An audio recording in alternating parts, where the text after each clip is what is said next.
Hi friends, అందరికి good morning. అందరికైతే ఈ video అయితే నిన్నటిది సండే రోజు వచ్చి మినీ బ్లాగ్ అనమాట.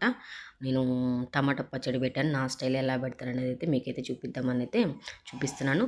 నేనైతే ధనియాలు జీలకర్ర అయితే ఫ్రై చేసుకున్నాను. ఫస్ట్ అయితే వేయించుకున్నాను.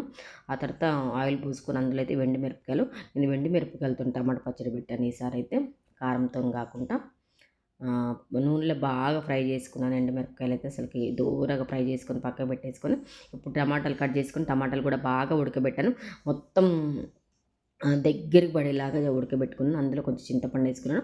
నేను 5 కేజీల టమాటాలు అనమాట. అవి అయితే 5 కేజీల టమాటాలకు ఎంత పావు కేజీ కొంచెం తక్కువ చింతపండు తీసుకున్నాను. టమాటా ఎలాగో పుల్లగా ఉంటాయి అని చెప్పి అయితే పావు కేజీ కొంచెం తక్కువ తీసుకున్నాను. కొంతమంది పులుపు ఎక్కువ తినేటోళ్ళు అయితే పావు కేజీ చింతపండు కంపల్సరీగా అయితే వేసుకోవాలన్నమాట. నేను కొంచెం పులుపు తక్కువ తింటాను కాబట్టి కొద్దిగా తగ్గించాను. కంపల్సరీగా పావు కేజీ అయితే వేసుకోవాలి. కానీ నాకు పులుపు ఎక్కువ వద్దు కాబట్టి నేను కొద్దిగా తగ్గించాను అనమాట. ఇప్పుడు జీలకర్ర, ధనియాలు, మిరపకాయలు మిక్సీ పట్టేసుకొని పక్కకు తీసుకున్న తర్వాత అయితే ఇప్పుడు అలాగైతే అయితే టమాటాలు అయితే బాగా దగ్గరికి అయిపోయినాయి. చింతపండు కూడా అందులో వేసేసుకున్నాక దగ్గరికి టమాటాలు బాగా ఉడకబెట్టేసుకోవాలి.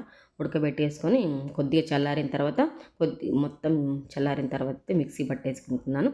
ఇప్పుడైతే మిక్సీ పట్టేసుకొని పోపు కోసం అయితే నేను జీలకర్ర, ఆవాలు, మెంతులు, కొన్ని మెంతులు కూడా వేసుకుంటున్నాను. కొన్ని మెంతులు, మినపప్పు, శనగపప్పు, అల్లం అల్లం పేస్ట్, కొంచెం అల్లం పేస్ట్ అయితే ఈ అల్లం పేస్ట్ అయితే మా ఫ్రెండ్ చెప్పిందనమాట. టమాటా పచ్చడి అల్లం పేస్ట్ అయితే బాగా టేస్టీగా ఉంటుందిరా అని చెప్పింది. సరే ఆమె చెప్పింది ఎందుకు కాదనలేను అని చెప్పితే కొద్దిగా అల్లం పేస్ట్ కూడా వేసాను. అందులో ఒక గడ్డి ఎల్లిపాయలు కూడా వేసాను. దూరగా ఏం చేసుకొని కొంచెం కరివేపాకు వేసుకొని పసుపు వేసుకొని అయితే తాలింపు అయితే చేశాను. ఎండు మిరపకాయలు లాస్ట్కి అయితే ఎండు మిరపకాయలు వేసుకొని, ఫస్ట్ వేసుకుంటే మాడిపోతాయి అని చెప్పి లాస్ట్ ఎండు మిరపకాయలు కూడా వేసుకున్నాను అనమాట.